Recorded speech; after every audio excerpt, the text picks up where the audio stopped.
Assalamualaikum warahmatullahi wabarakatuh.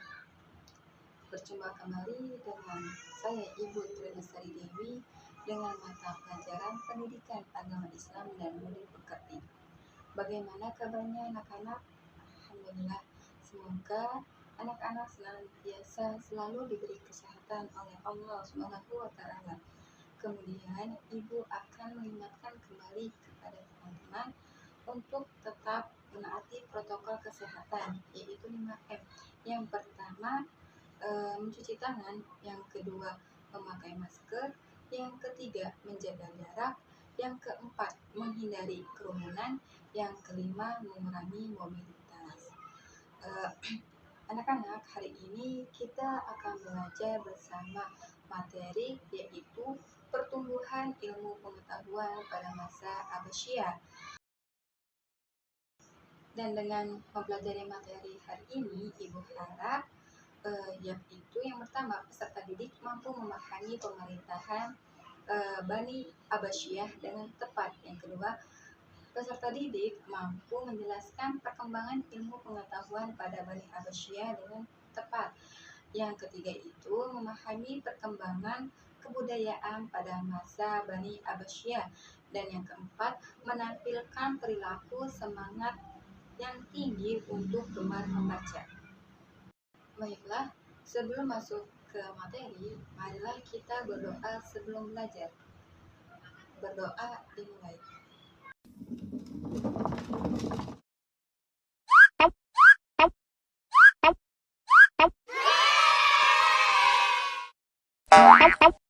Bismillahirrahmanirrahim.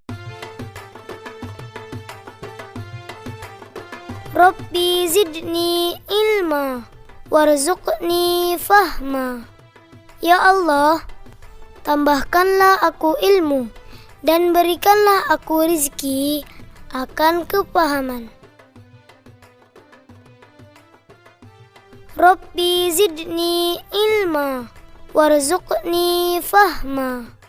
Ya Allah, tambahkanlah aku ilmu dan berikanlah aku rizki akan kepahaman.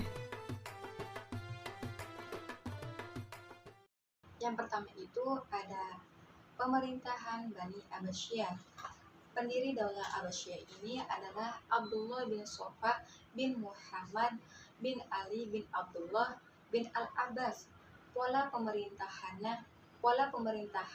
yang diterapkan oleh Daulah Abbasiyah berbeda-beda dengan perubahan politik, sosial, dan budaya. Kekuasaannya berlangsung dalam waktu yang cukup panjang dari tahun 132 Hijriah atau 750 Masehi sampai dengan 656 Hijriah atau 1258 Masehi. Daulah Abbasiyah mengalami masa keemasan pada masa diperintahkan oleh Khalifah Harun ar-Rasyid 786 sampai 809 Masehi dan putranya Al-Ma'mun 813 sampai 833 Masehi. Pada masa pemerintahannya sudah terdapat paling tidak sekitar 800 orang dokter. Harun ar-Rasyid juga membangun tempat-tempat untuk pemandian umum untuk rakyatnya.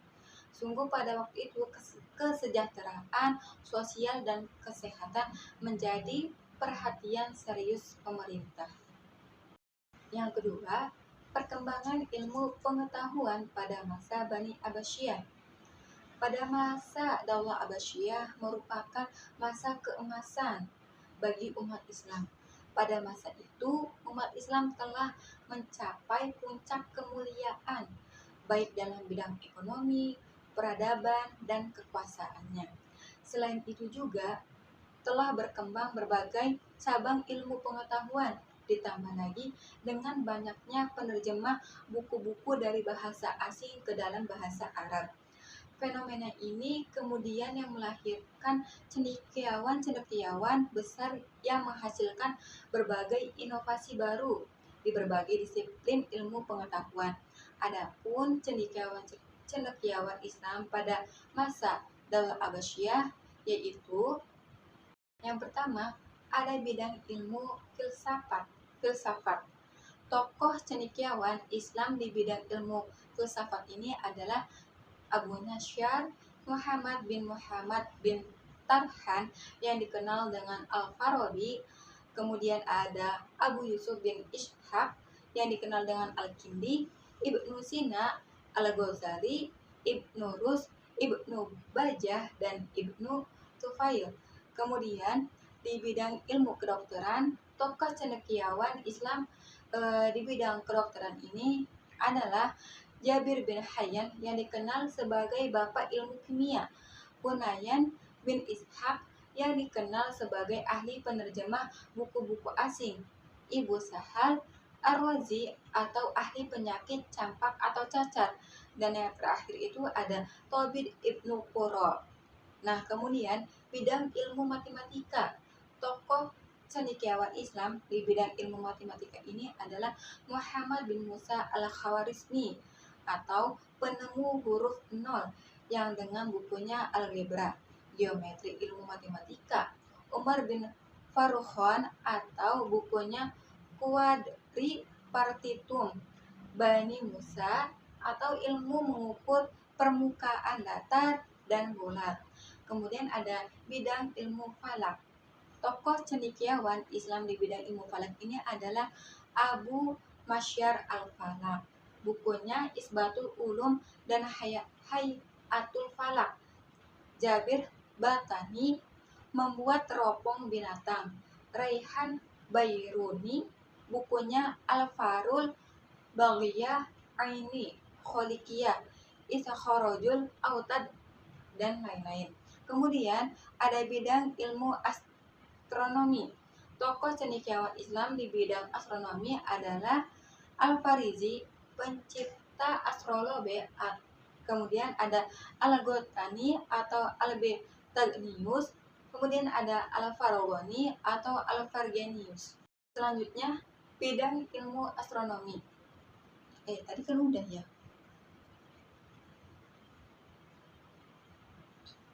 Kemudian bidang ilmu tafsir. Tokoh cendekiawan Islam di bidang ilmu tafsir ini adalah Ibnu Jarir At-Tabari, kemudian Ibnu Atiyah Al-Andalusi, As-Sudah, Mupati bin Sulaiman, Muhammad bin Ishaq. Kemudian di bidang ilmu hadis, tokohnya yaitu Imam Bukhari, Imam Muslim, Ibnu Majah, Abu Dawud, At-Tirmizi. Kemudian di bidang ilmu kalam atau tauhid, tokoh cendekiawannya yaitu Wasil bin Attar, Abu Huzail al-Alaf, Ad-Dom, Abu Hasan al-Ash'ari, Hujjatul Islam Imam Al-Ghazali.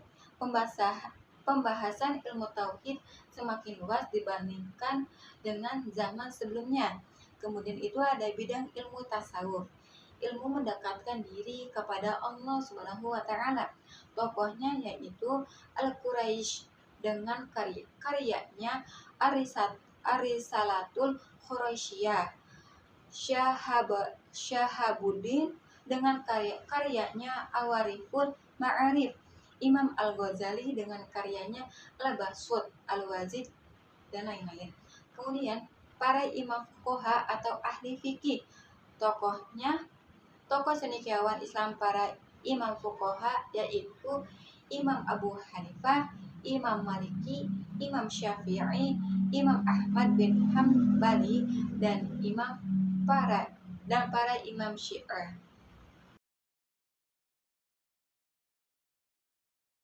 Yang terakhir itu ada perkembangan kebudayaan pada masa Bani Abbasiyah. Pusat peradaban Islam pada masa Daulah Abbasiyah adalah yang pertama kota Baghdad, merupakan ibu kota negara kerajaan Abbasiyah yang didirikan oleh Khalifah Abu Ja'far al-Mansur pada tahun 754 sampai 775 Masehi. Pada tahun 762 Masehi, kota ini terletak di tepian Sungai Tigris. Masa keemasan kota Baghdad terjadi pada pemerintahan Khalifah Harun ar-Rasyid.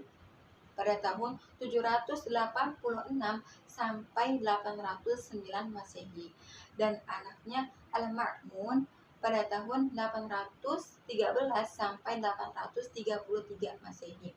Kemudian yang kedua itu ada kota Samara, letaknya di sebelah timur Sungai Tigris yang berjarak kurang lebih 60 kilometer dari kota Baghdad. Di kota ini terdapat 17 istana mungil yang menjadi contoh seni bangunan Islam di kota-kota lain. Kemajuan yang dicapai oleh Bani Abbasiyah tidak hanya mencangkup kepentingan sosial saja, tetapi juga peradaban di semua aspek kehidupan seperti administrasi pemerintahan dengan biro-bironya, sistem organisasi militer, administrasi wilayah pemerintahan, pertanian, perdagangan, dan industri. Kemudian ada Islamisasi pemerintahan, kajian dalam bidang kedokteran, astronomi, matematika, geografi, dan lain sebagainya. Kesimpulan pembelajaran hari ini yaitu Daulah Bani Abbasiyah mengalami masa keemasan pada masa pemerintahan yang dipimpin oleh Khalifah Harun ar-Rasyid pada tahun 786 sampai 809 Masehi, dan putranya itu Al-Ma'mun 813 sampai 833 Masehi. Nah, pada masa Daulah Bani Abbasiyah ini merupakan pada masa keemasan, the Golden Age. Kemudian pola pemerintahan yang diterapkan oleh Daulah Abbasiyah berbeda-beda dengan perubahan politik, sosial, dan budaya. Nah, pada masa Daulah Bani Abbasiyah ini mengalami perkembangan dalam bidang ilmu pengetahuan dan kebudayaan. Baik, pembelajaran hari ini sudah selesai. Mari bersama-sama kita mengucapkan hamdalah, alhamdulillahirabbil alamin. Kemudian anak-anak jangan lupa untuk mengisi latihan soal evaluasi di Elongin. Kemudian marilah kita berdoa selesai belajar. Berdoa dimulai. Bismillahirrahmanirrahim. Doa sesudah belajar. Assalamualaikum kawan-kawanku. Nah, kita sudah selesai belajar. Semoga ilmunya bermanfaat ya. Ayo kita berdoa.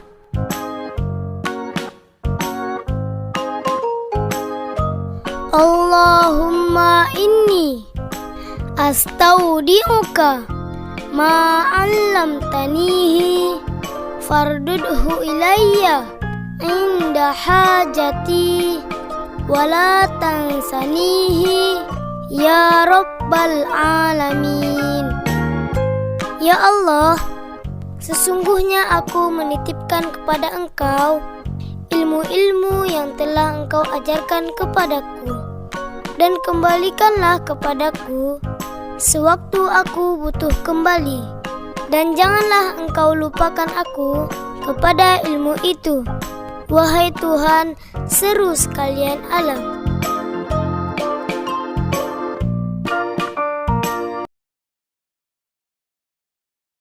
Materi untuk minggu depan yakni kita akan belajar tentang hemat, rendah hati, dan hidup sederhana. Kurang lebihnya mohon maaf. Wassalamualaikum warahmatullahi wabarakatuh.